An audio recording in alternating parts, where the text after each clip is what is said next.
Okay, here we are, February 2nd, Monday, 3 o'clock, 3:03 Eastern Time. I'm sorry, 6:03 Eastern, 3:03 here Pacific, and 1:03 in Hawaii. Thank you all so much for being here. We found that a large part of the cycle of duplication that's being sidestepped is the planning session. And what we'd like to do, well, it is the third, isn't it? Sorry, thanks, Sherry. And what we wanted to do was focus a little bit on how to conduct a planning session, what's the benefit of the planning session, and how to yield the most from that. So what we're going to talk about today is what we do up until the time that we have that planning session with that new IREP to get them there effectively, to get them there ready to rock and roll and do what they've identified that they want, and understand that the planning session is not for the consumer.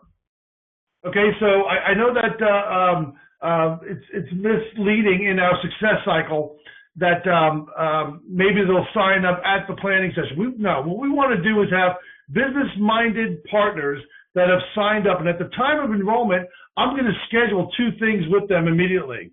Once I've sat down with them, I'm going to ask them in the next 2 to 3 days, when can they commit to giving me 2 hours so we can do their planning session. Then I'm also going to, while they have this schedule out, I'm going to ask them when over the next 2 weeks can they commit to launching their business effectively from their home. Okay, and Doc, you know, it's in the book, it's done, we're doing it, it's committed, and that's it. And then I'm going to give them a printed copy of step 1. And I'm going to go over it with them slightly while we're sitting there. All right, so they can understand the points of interest that I want them to really focus on and go through several times before we get to their planning session. And, you know, if somebody wants this business bad enough, asking them to review step 1 2 or 3 times before we get together to the planning session should not be something that causes them grief or pain, right? So when you ask them to review it 2 or 3 times before Monday, going through and doing the homework associated, watch their facial expression.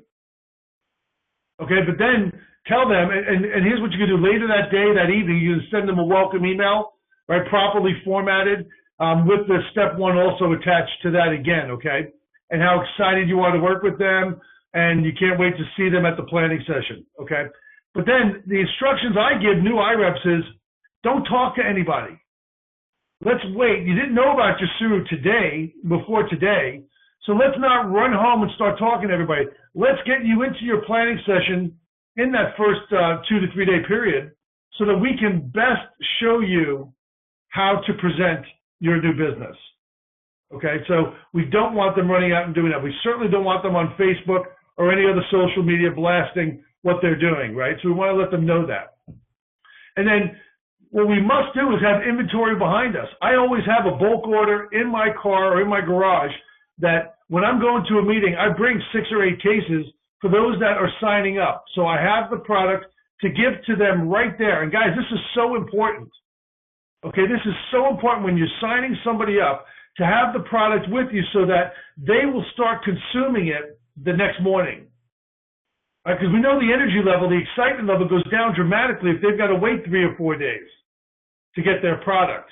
Now, we were very fortunate in having the company create the auto ship option at time of enrollment to have the product sent to the sponsor one time.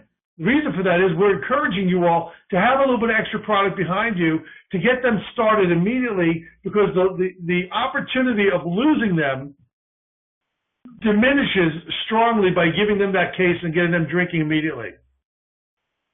So again, I send them that welcome email per the success cycle, and as I said, confirm seeing them at the planning session.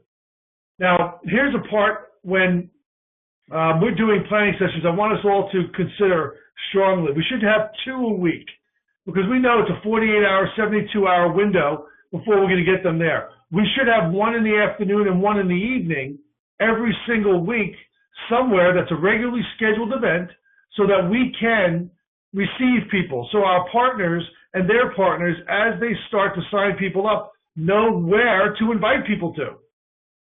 Okay, and you may have a local meeting already scheduled. You may have a couple of them. That's wonderful. If you don't, though, step into it. Become the leader that does offer a planning session meeting or two, okay, depending on what your teammates are looking for. So what is the purpose of the planning session? Well, frankly, it's to make sure that we keep the energy level high by plugging our new partner in properly. Okay, and it gives us the opportunity to connect with them too, and we'll go through that in just a moment.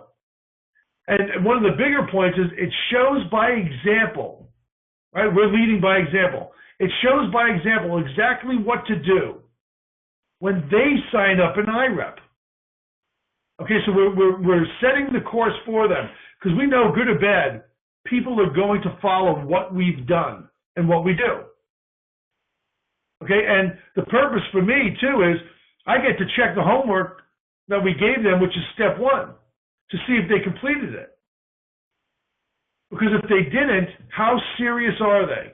How much time am I going to put into them if they're not even able in 72 hours or 48 hours to review 25 minutes of work, right? And I also like it because it gives me a chance to manage it up against their goal. What's their goals, right? We're going to know all this by connecting with them. So hosting the planning session the actual planning session itself, we got 2 hours, okay? The actual planning session itself is 90 minutes. You want to make sure that your location is centrally located for anybody and everybody in that market. Because folks, the more people that are there, the better it is for all of us.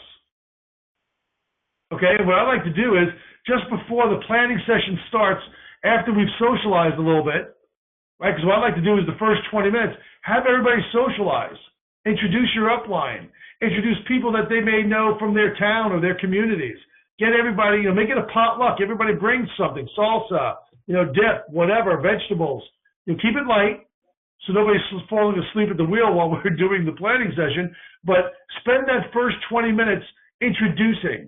And before we do that, though, I like to have a pre-planning session meeting with all of the IREPs that have guests or new partners there, sponsoring IREPs. Those are the ones I want to have a 30-second meeting with. And it's the same as when I do my in-homes or my business launches. I want to make sure that we all get together quickly and understand that we're not there for us. This is not about us socializing now. It's about us making sure that our new business partner has 100% of our attention and support. Okay? And then what I want to do also is make sure that during that little meeting that we're having just before the planning session starts, is if you're there and you have no new IREPs, maybe you could help somebody that has 3 or 4, or somebody that has 1, but then that person has 3 or 4, right? So we can identify where best our efforts are needed in the room that specific day. Make sure you have internet connection. It's a huge benefit because I think that we should all be running videos like I'm running before my trainings, during the socializing aspect of the meeting, and then at the end after we're done. Have somebody in charge of that. It's uplifting. Okay, it promotes a sense of excitement, and it's fun. Make sure that there's no distractions. Hey, I got 2 dogs. I love my dogs. But when I have people here, I put them in the garage in their kennels. Because while I think they're cute as heck, I don't want them jumping all over everybody and causing somebody that may not be happy with dogs, right, some grief. Kids are the same way. Grandkids are the same way. Okay, we want to make sure that all the distractions are removed so that we can focus on the job at hand and getting them out in 2 hours exactly or earlier. Keep a note on the door. I have one when I have in-home meetings. It says, meeting in progress. Please just come in. So this way we're not stopping if somebody's running late or a number of people are and they're ringing the bell, right? So we prevent those distractions from even occurring. But then what you want to do is you want to make sure that the host, if it's a home, is welcoming everybody to the home and introduces the most senior IREP in the room to come up and explain the importance of the planning session and why we're here, what we're doing in a cycle of duplication. Then, at that point, you're going to break out. Go with your teams to your areas or not. Okay, I kind of like the connecting piece. More importantly, where you do break out and you sit with and you get connected with your teammates, and here's why. You've got to me, one of the biggest benefits of the planning session is to be able to understand exactly what moves your new business partner by asking them questions. People will talk about themselves if we allow them to. Okay, so it's not the Mike Latuka show. It should be the Mike Latuka asking questions of the new business partners show, so I can best understand what they need, so I can best support them and help them get to where they want to go. And as a result of sincerely listening, because I can tell you in the early days, I understood how important it was to listen, but I found myself that I wasn't deeply listening, that I was more concerned in waiting for them to be done so I could jump back in with what I wanted to say. So I was more waiting for an opportunity to jump back in. So what I did was a little personal device for me where I put my left ankle over my right knee. And I make that stay there, and it's a constant reminder to listen intently to what they're talking about so I can best support and help them.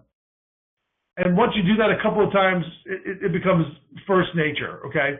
But understanding their why is going to be the single most important reason that's going to allow you to bring them back if they slide a little bit, if they go a little astray. Because you could say to them, hey, you know, Barbara, when we got together and talked, you had mentioned that being able to put your parents into an adult care facility and sharing that expense with your siblings was of vital importance.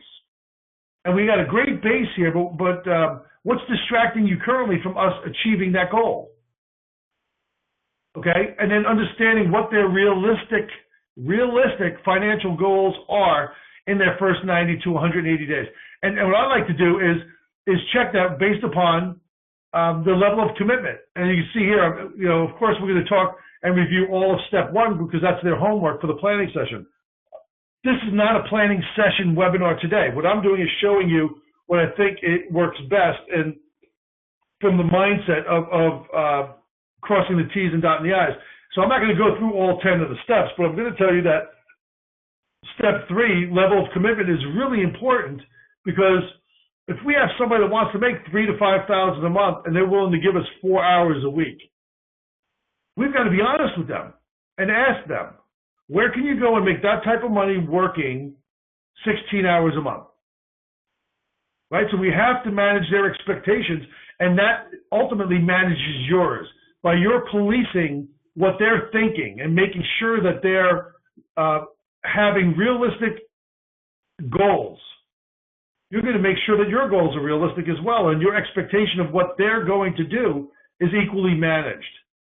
And then ask yourself, when you're asking them, how will they or you introduce your prospects to the business? Are you going to use the videos? Are you going to use upline? Are you going to use business launches? Are you going to use the open house here in Orange County? What are you going to do? Are you going to use 3-way calls? Understand what is going to work best for you. Maybe a combination of all of those. I can tell you that I believe that the 3-way call is the single most underused and extremely valuable tool. I did one today with my father-in-law and his sister, and she signed up. And he had been trying for 2 months to get her signed up. So I finally said, why don't you call her and get her on the phone with me? Give me a little bit of background on her. And when we were done, she signed up. So keep that in mind. 3-way calls, incredibly important. And I'll be talking a little bit more about that in the presentation here today. Dealing with the dream stealers, you want to make sure that your new business partners understand, like a pot of crabs, right, where the crabs are trying to climb out, and there's always a crab to pull them back in. That's our, friends and family members that know us the most, that aren't open-minded. Rachel said it great. She said, I wish a closed mind came with a closed mouth. Right? How true is that? There are so many people that are highly opinionated about what we're doing and don't even have the understanding of what this industry offers. They're ignorant to this industry. Right? So it's dealing with the dream stealers. Have your folks, once you've understood their why, have them ask them on a scale of 1 to 10, how important is that to you to be able to help pay the bills for your parents in assisted care, right? Understand, and then explain to them, you're going to have people that are going to condemn you, that know you the most, because you're in network marketing. What are you going to say to them? Are you going to allow them to impact you? And here's my position. I've learned that we give so much credibility and weight to the people we know the most, the people we love the most, and their opinions of what we're doing. So here's my thought. If they're not paying our bills, why would we give them that level of weight against our character, against our credibility, and our desire to want better? Why do we do that? It's like my neighbor John told me that our neighbors here don't think highly of me at all because I'm in network marketing. I told him, I don't care, John. John's on his way to being an Endeavor too, and he's my direct next door neighbor. And he doesn't care either, but here's what happened. He was out at dinner with the neighbors, and Rachel and I weren't included in that. And they said they can't believe, one of them said to him, I can't believe that you let this guy talk you into this. And John had the perfect response. He said, what am I, an idiot? Do you think I'm just going to be talked into something that doesn't make sense? So the message there is you've got to take that level position. You've got to be that pioneer in that video that refuses to care what other people think. And the other thing I want you to consider is the source. Chances are the people that are most critical of us aren't any successful themselves and have probably struggled their entire life. Because the fact of the matter is, successful people, while they share many characteristics, many idiosyncrasies, one of them is they have an open mind. They understand that they don't have to pull the trigger on everything that comes their way, but they're certainly willing to look. So consider the source. So arm your new partner with that information so that when their friends and family members tell them, I can't believe you're in network marketing, you can tell them like I told my Marine Corps buddy, Frank, with all your education, I can't believe you're not. How did this one slip by you? I thought you were a bright guy. You telling me that Warren Buffett's wrong? Really?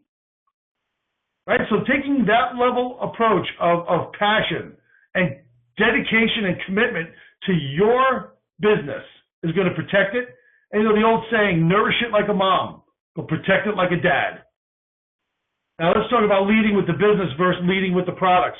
This is going to take a couple of minutes, but it's such an important shift because so many people have had problems in their organizations where they fall out and they're constantly having to refill the funnel. And they're seeing people coming and people going. And why is that? Well, we all know that the products are exceptional. They would have to be for us to be in business with Jacero. At least that's my position.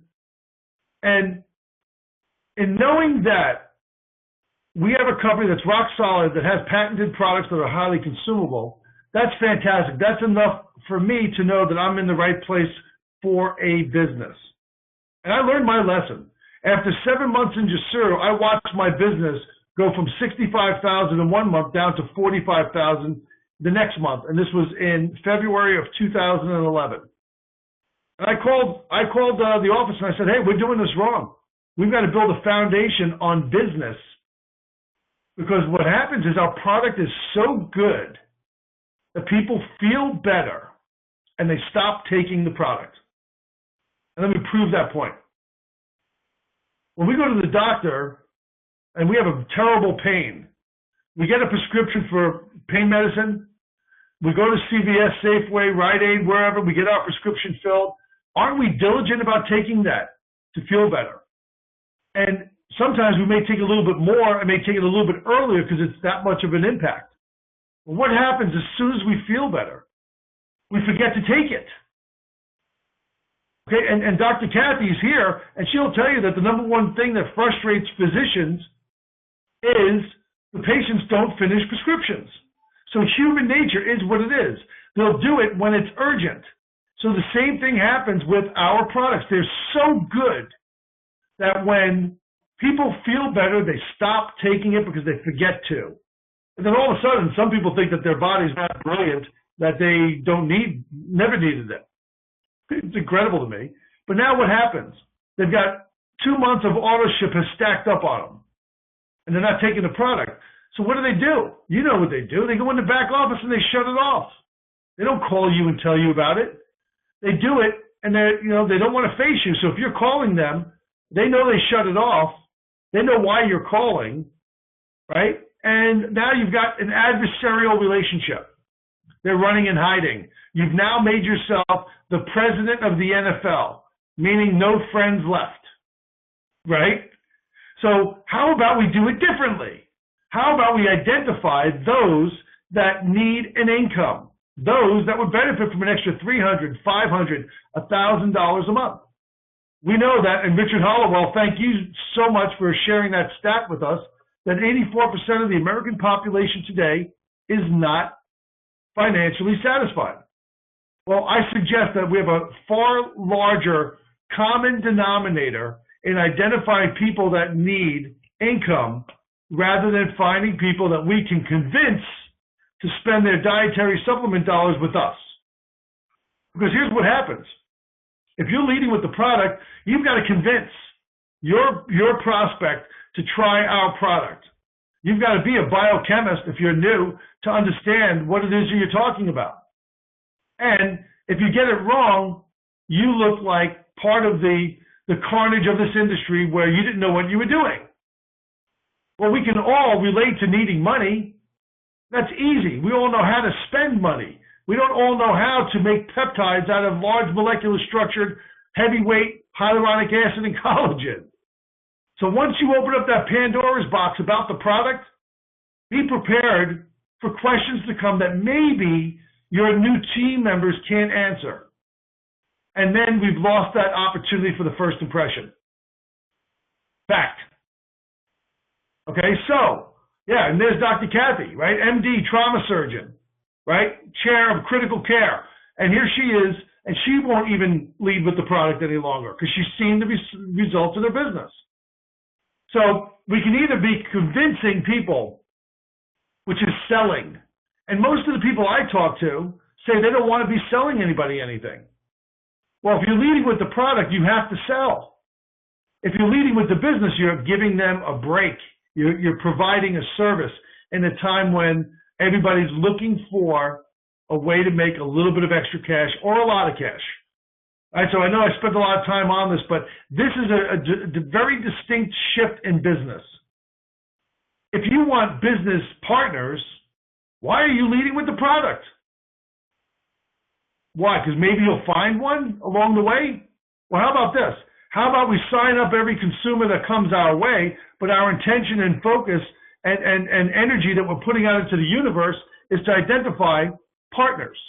If you want a business, then you need business people in your business that also want the business. Okay? Let me repeat that. If you want a business, don't you need business partners in the business with you that want what you want? Of course.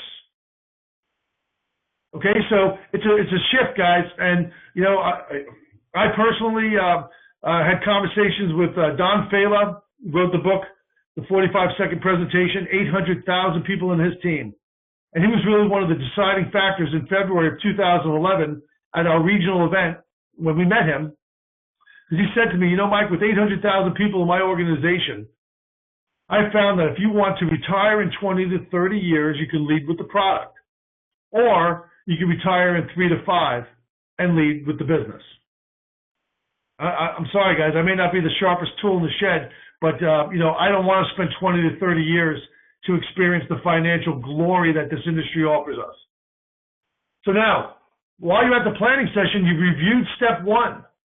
I want you to share all of your team's calls. Have it printed out on a piece of paper with the webinars, the meetings, who's the speakers, what they can expect. Go through the back office. And this is important. The first thing you have to do is, you know, if you're not going in and setting up your new iReps communication settings, then they're not getting any of your emails. Period. All right, so if you want them to get your emails, you've got to go in and set it up. Show them direct deposit commissioning options. Because here's what I believe. At the time we're signing somebody up, we're getting their social security number, their credit card, their date of birth, right? Almost their DNA. And I don't believe it's timely to ask them to go into direct deposit mode by giving me their routing number and bank account information. I think that's a little wrong, a little bit too much. So what I do is I offer the direct deposit option. I leave it as the default for the debit card when they sign up, because they're not going to get a commission in 2 days because we've told them not to talk to anybody. So when I get them to the planning session, we go in and I tell them the benefit for the direct deposit, okay?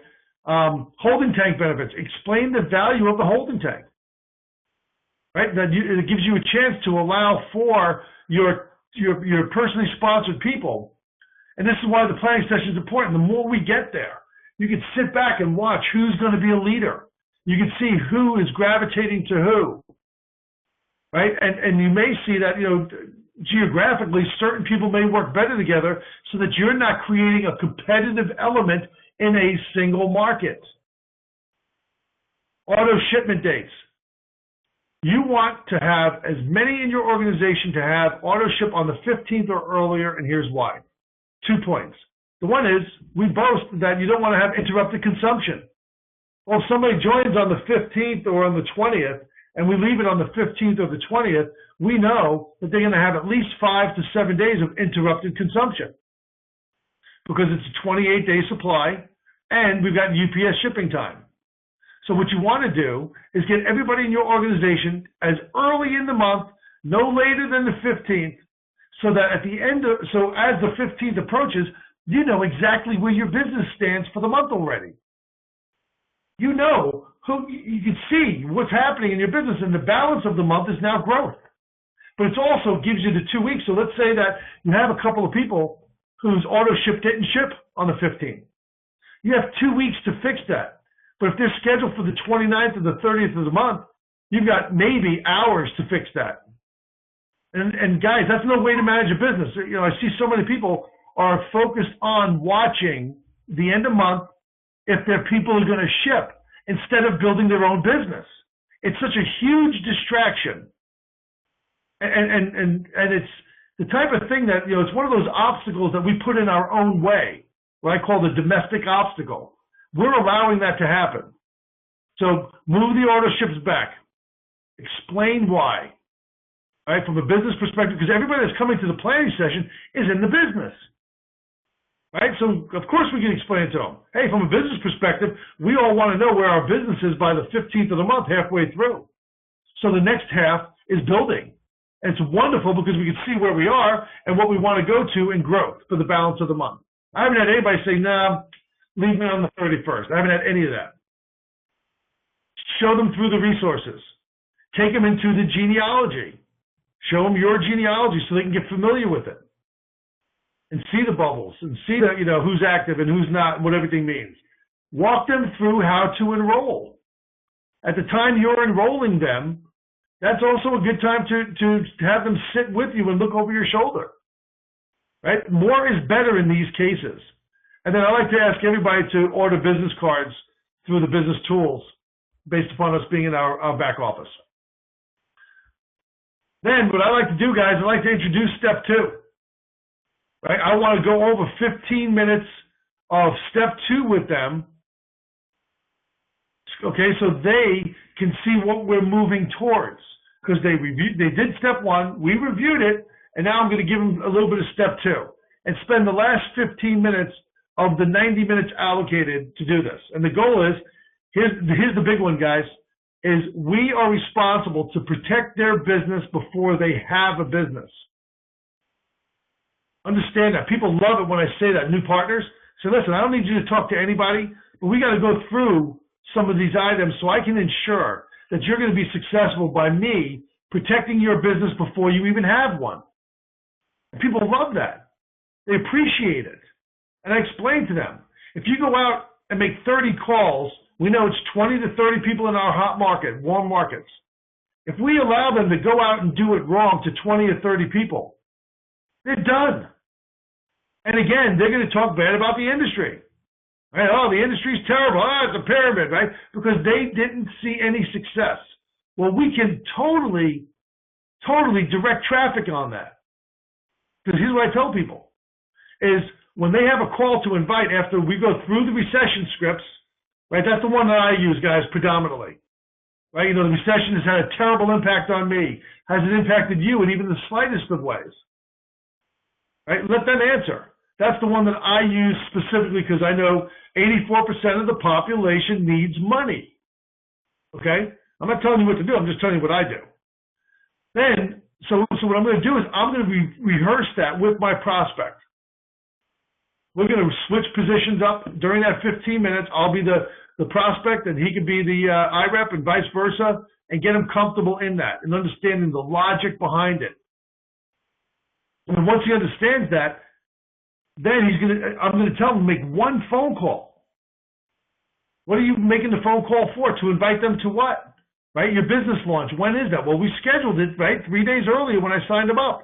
So that's what we're inviting them to. Pardon me. Or to a 3-way call with the upline. And then what I do is I'll let them do one phone call. Have them make one call and one call only. Then have them call you. And say, okay, how did your call go? What did you say to start the conversation after you made small talk? How did they respond to that? And then what did you say to them? And what did they say to you? Okay, well, do you think if you had said this, the conversation might have taken a different turn? Right? And maybe they would have said this back to you had you said that. So what's the purpose of that? I'm making them better for their second call.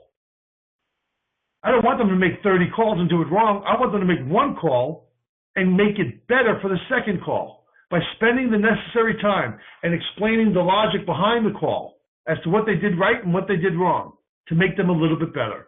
And I do that for 3 to 4 calls with them. And guys, it's incredible because now we've protected their business. Because after 3 to 4 calls of us working with them on each and every one of their resulting calls, how did they go? They're better. They're good.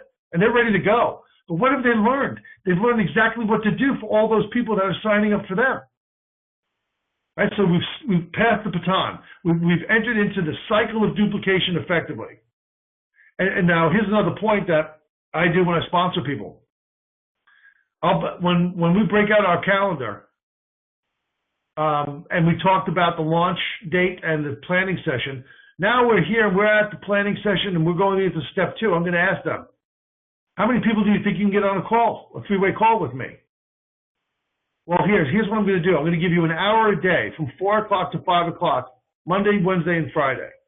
I want you to break that down into 4 15-minute spots that you can fill. So if somebody says that they can't do it on Monday, you say, no problem. I also have an hour allocated for Wednesday. What time works best for you on Wednesday? 3:30 or 4 o'clock? So I allocate out that time, 3 hours over the course of 5 days, where they have something to invite you for a 3-way call if the prospect doesn't agree to come to the business launch immediately. Now, what's the benefit of this? The benefit of identifying the launch before they start calling and having times slotted for them before they start calling is we're professional. Like a doctor's office, we're making appointments.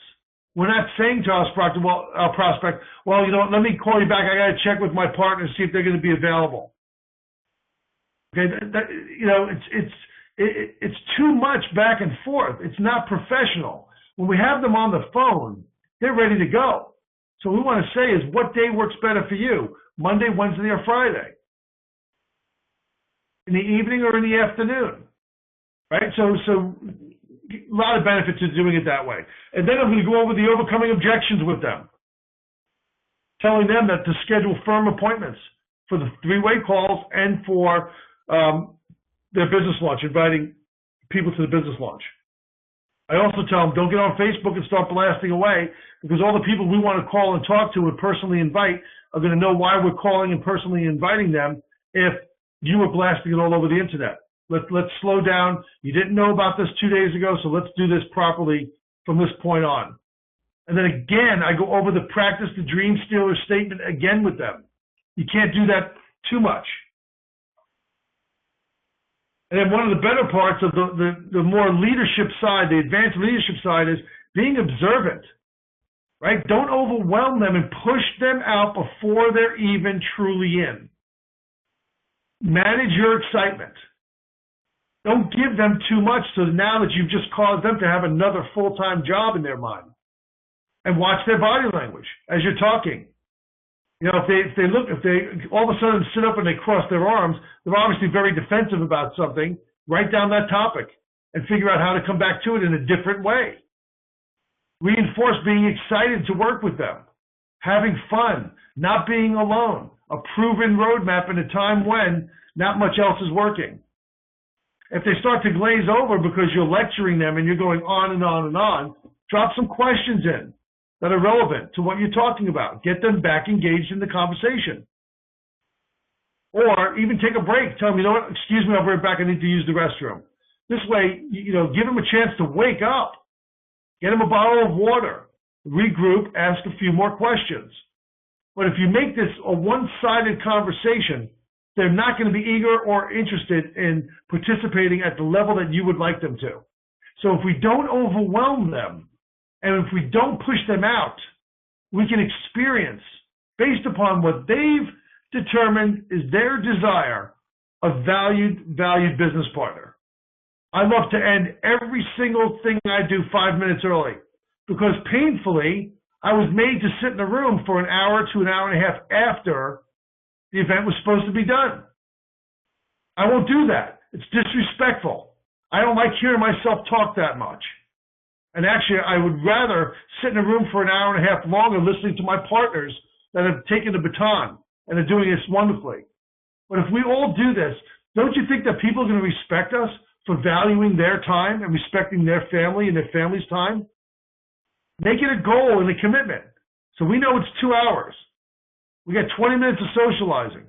We've got 90 minutes of planning session content. And we've got 15 minutes of step 2, introducing step 2. And 5 minutes gets us out early. It's good. It's good practice to make sure that we're doing exactly what we promised the folks that we're doing.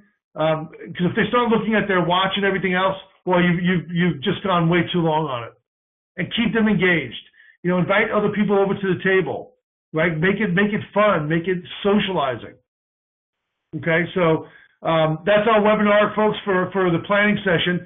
And I'm going to be doing another webinar that's going to be really important to a lot of folks because it's something that I was hit with a question the other day. Mike, how can I tell when the training's taking hold? And I'm going to show you the physical evidence that'll show you exactly how you'll know what you're doing is right. And it's going to be a brief one, but we're going to be starting that one in 19 minutes. So thank you all so much for being here. Hopefully you got some value out of this. And MLM Bootcamp tonight at 4 o'clock Pacific time, 7 o'clock Eastern, and again at 10 o'clock Eastern. So don't forget Dr. Sherry's call, the corporate Rise to Enterprise call also, and see you all back here in 18 minutes if you care to. So thank you again for being here.